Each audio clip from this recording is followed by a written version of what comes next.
we're going to open up this sales right here and give it a second. All right, perfect. And so here's what it looks like, at least on my screen. I'm going to spread it out just a little bit.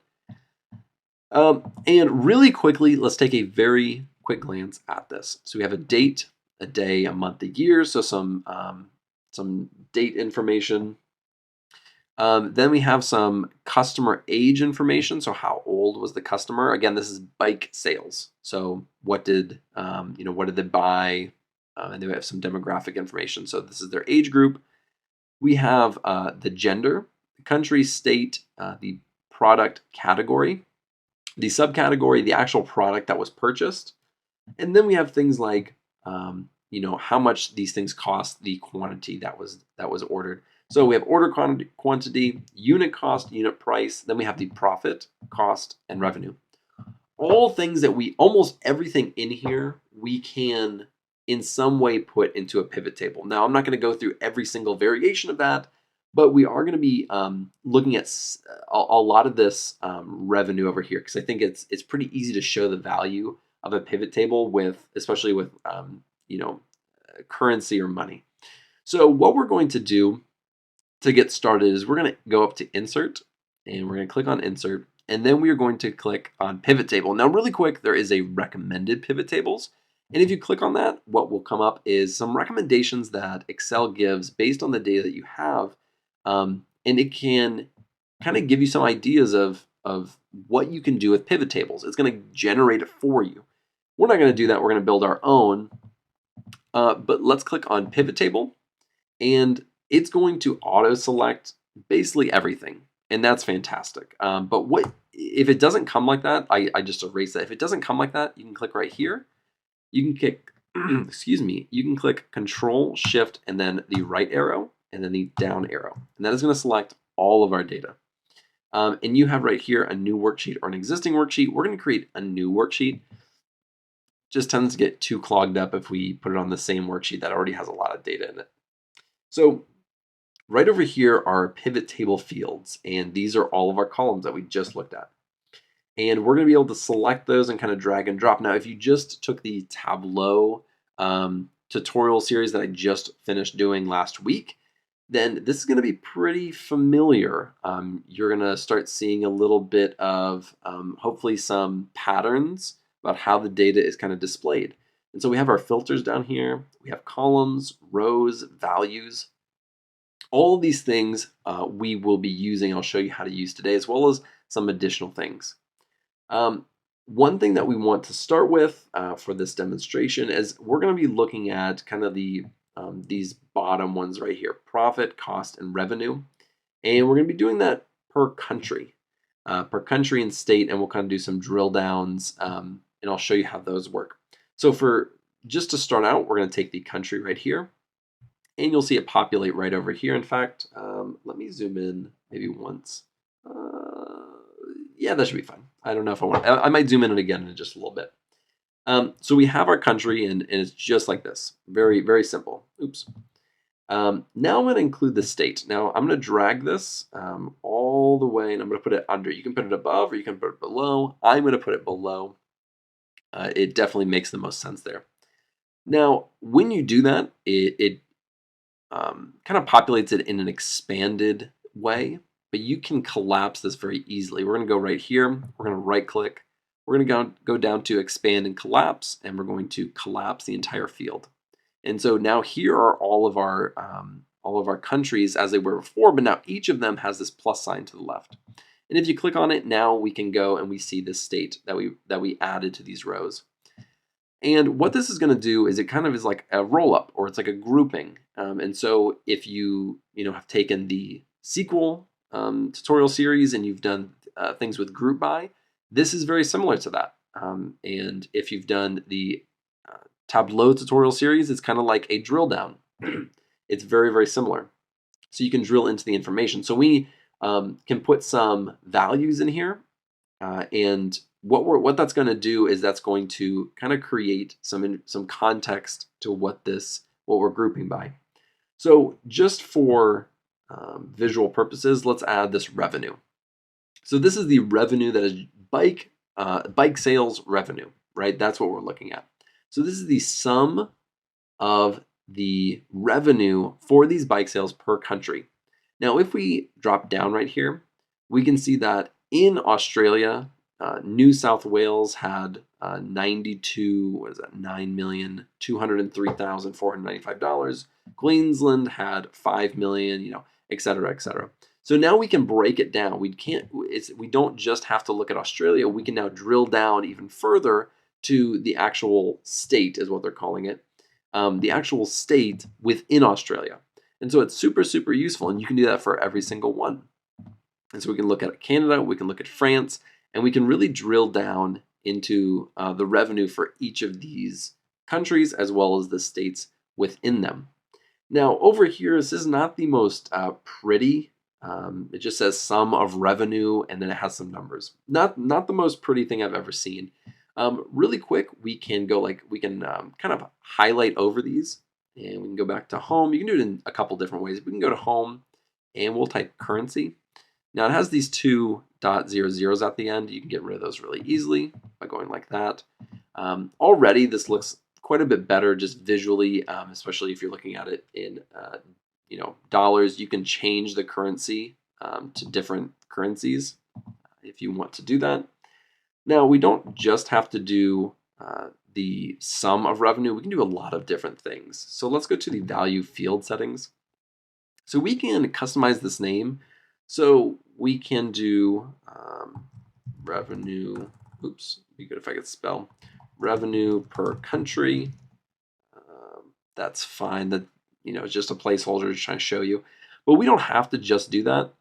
We could do the count, the average, the max, the min. We can do just about anything we want. But let's keep it the sum right now. And if we want to, we can show this value as different things. So percentage, the percentage of column total, percentage of row total.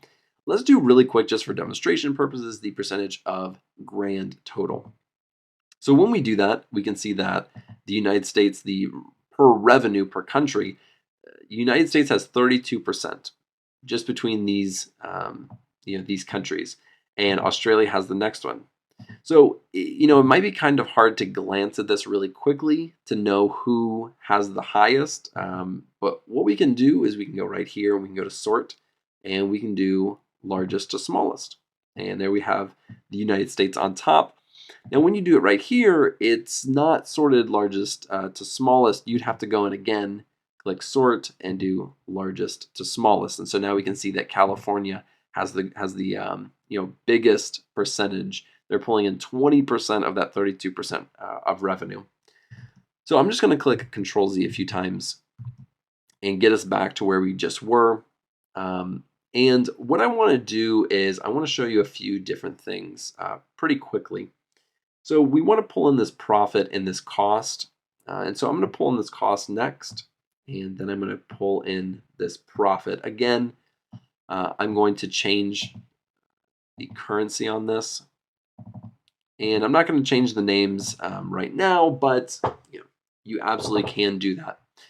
Now the revenue is how much is actually being sold. So for the United States, it was 27 million.